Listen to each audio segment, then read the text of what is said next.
Today I'm going to show you how to make this crochet pinwheel quilt block using 4 half and half granny squares that are closed granny squares. So let's get started. All right, let's get started. For each of our half and half solid granny squares, we are going to be using, or I'm going to be using Happy Place from Hobbii. It is a 50% wool, 50% cotton yarn, and it is a DK weight. I'm also going to be using a size G hook, which is a 4mm hook. Look how cute it is. Looks like a pencil. So for the pinwheel design, we are going to need 4 of these half and half granny squares. I've got 3 already made up, so we're going to do the last one together. I'm going to start with the blueberry color. You could start with either color, your preference there, since it will be exactly half and half. And then I'm going to start the way that I usually start a granny square, which is with a knot and a slip knot. I'm going to chain 3, which will be my chaining 2 up for double crochet. Then in that first chain that I did, I'm going to chain my first cluster of, or I'm going to double crochet my first cluster of 3. So 1, 2, 3. You could choose to do a magic circle. You could choose to do a chain 3 and close the loop. Your preference on how you start your granny square. That's just the way I always start mine. And then I do not count the first 2 chains as my first double crochet. Some people do. Again, completely your preference. As long as you do them all the same, doesn't gonna make that big of a difference. So I've got my first cluster. I'm gonna make my first corner. So I'm gonna chain 3, and then I'm gonna make my next cluster. So 1,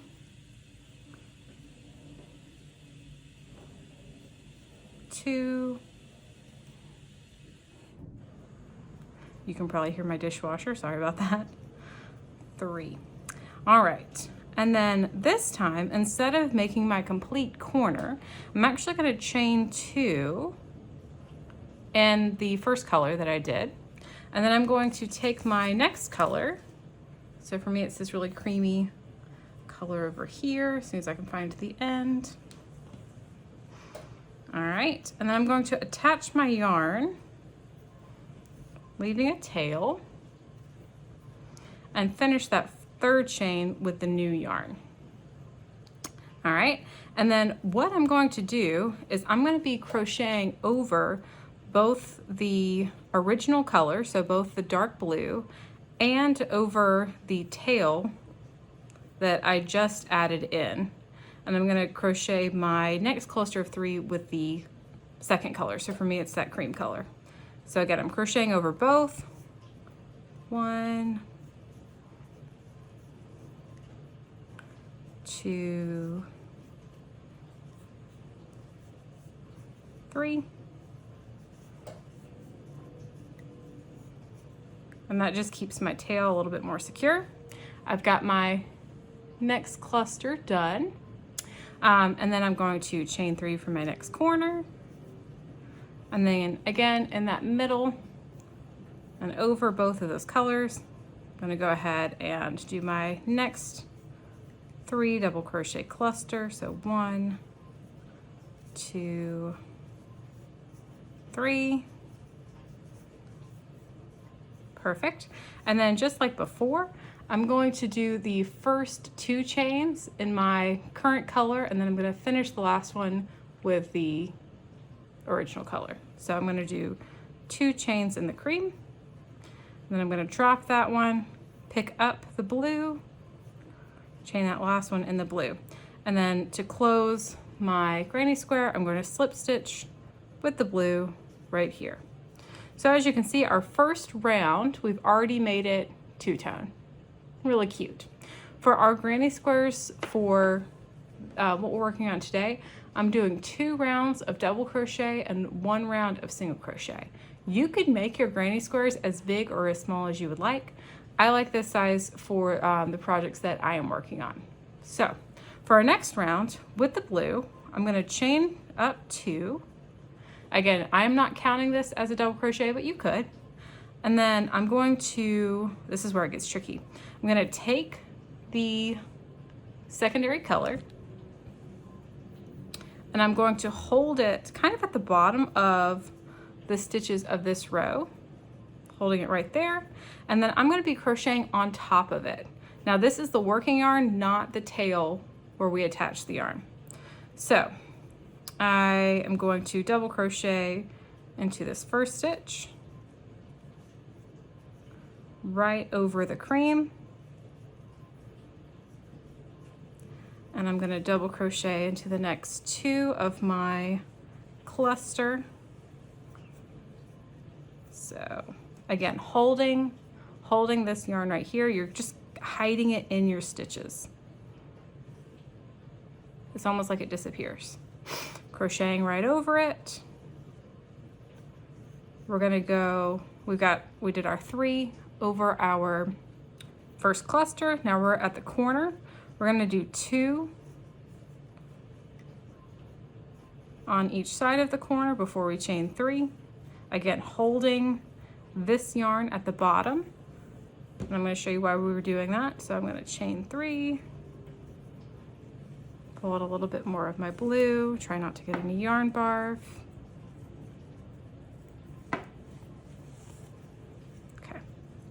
All right, so we did 2 on that side. Do 2 on this side. We're going to do our 3 over our next cluster. So 1, 2,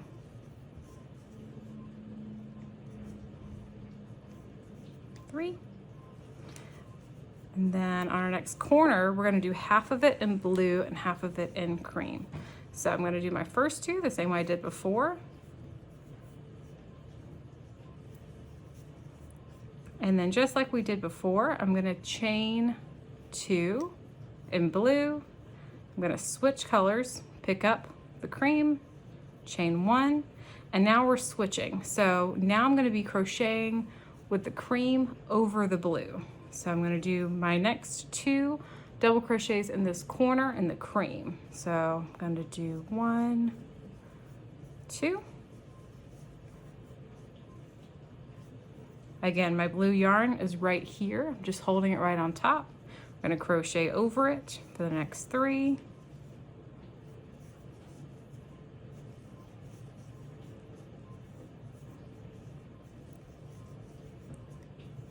And you might be able to tell, I know that I could for my squares, that the lighter color yarn, you might see a little bit of the blue peeking through. But what carrying our yarn did is once we finished one diagonal, the yarn that we needed to switch was already over here. Otherwise, you're gonna have lines across the back where you've moved the yarn or where you've like had a long string, like a long float. This prevents you from having that. So I've done my 2-tone corner. I've switched to cream. So this corner is going to be all cream. I'm going to crochet 2 double crochets here, chain 3,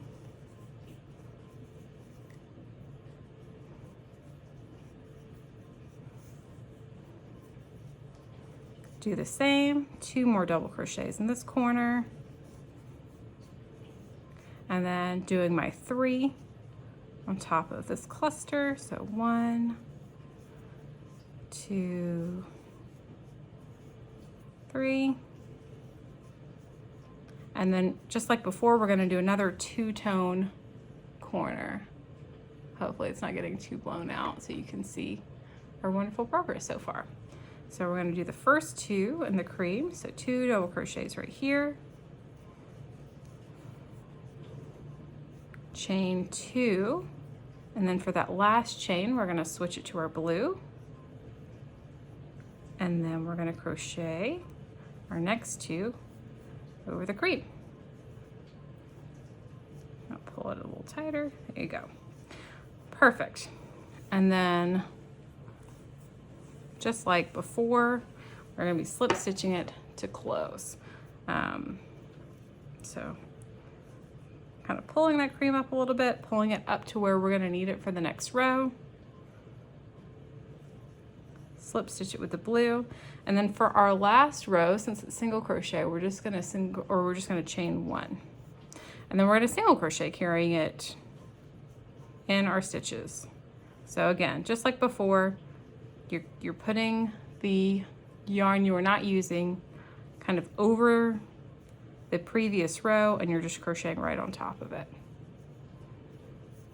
And for this, you're gonna crochet a single crochet into each of the double crochets below. And then once you get to the corner for your chain 3 space, you're just going to crochet 3, or you're gonna single crochet 3 in the corner. So I've already rounded my first corner with the blue.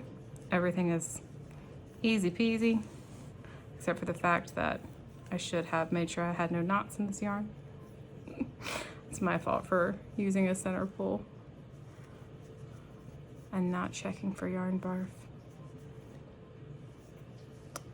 And then once we get to this corner, just like before, we'll do our first 2 stitches in the current color. 1, 2.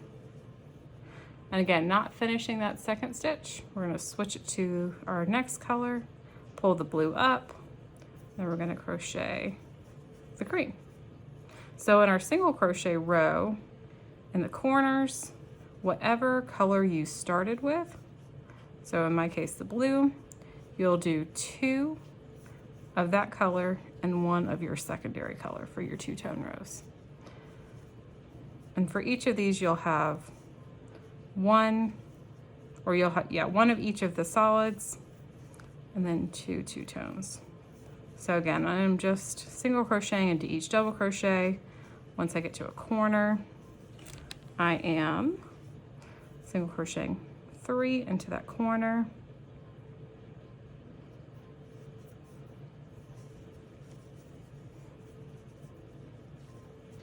Two, 3. Just continuing right along. Now, once you get to the end of your last row, so again, for this one, I've done 2 rows of double crochet and 1 row of single crochet. You could do 3, 4, 5 rows, however big you want your square to be. Once I'm at the corner, I'm gonna do 2 of the cream, 1 of the blue. And now, because I will not need the cream any longer, because I'm about to finish my square, I don't need to tuck it in the last few stitches. I can just kind of leave it hanging. So I've got blue there, and then I'm just gonna finish it off. 1, 2. And then for me, after I slip stitch it to close my square, I'm gonna go ahead and clip this cream string. Gonna get that out of the way. I am going to be leaving a long tail for seaming on this square. So I'm actually gonna slip stitch my way to the corner so I have a nice easy place to start my seam all the way over here. All right, so now I'm gonna cut my string, pull it through, and then weave in my ends, and I'll show you how we're gonna seam it together. Okay, so now that we've got all 4 of our granny squares made, we're gonna lay them out in a pinwheel design. So you'll lay them out like this. The way that I actually did my granny squares is I left 2 with a long tail for seaming and 2 without. So now that we've got all of these ready to go, you're going to arrange them the same way that I have mine right here, classic pinwheel design. And then I'm gonna be using the mattress stitch to seam them together. So, would help if I could do it and get all of the yarn in there at one time. Using a metal hook, I find that these work a little bit better than plastic. So, would help if I could keep this the same way that I had it. There we go. For mine, I am gonna be seaming from one corner to the other. So since I've got these laid out like this, taking my 2 that don't have a long tail, and I'm gonna start with seaming those. So since I slip stitched to the corner, It's very easy to line the corners up. And then I'm going to be inserting my hook into the second granny square like so, in between the chains, pulling it up here, and then going in between chains like that on the other side. And I'm just going to be wiggling back and forth just like that to seam my granny squares together. You could choose any method that you desire. A whip stitch would look really pretty. You could use a join as you go method if you wanted your seams to be visible. With this quilt design, the joining method, you really want to go simple with that so that you're not taking away from the design of the quilt itself. And with that, I will meet you right back here after it has all been seamed together. All right, I am finishing up my last square that I have joined in. Right here, about to get to my last corner. I'm gonna go all the way to this corner.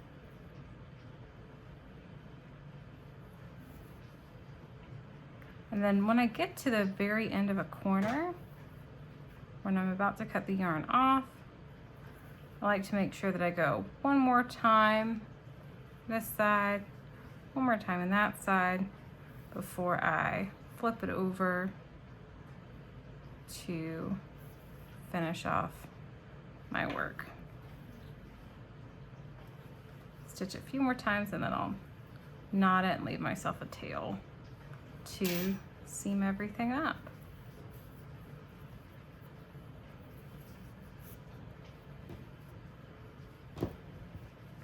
And that is how you make the crochet pinwheel quilt square.